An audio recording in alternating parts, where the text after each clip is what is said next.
phong đi ớt sơi cá năm đi thì ớt đang mấy chuyện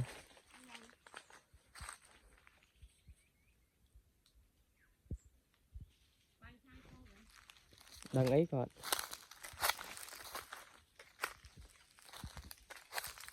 sơi siêu mùi mùi mùi mùi dạ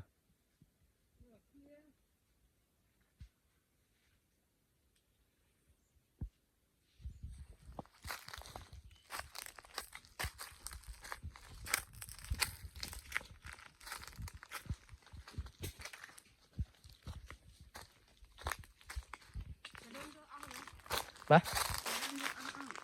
hay gì ở nơi ra muối chua clay ra mà nhỉ nói rồi ó nói đa rồi ó mà nói lại này sao mấy sao được phèm chua clay clay của muối chuối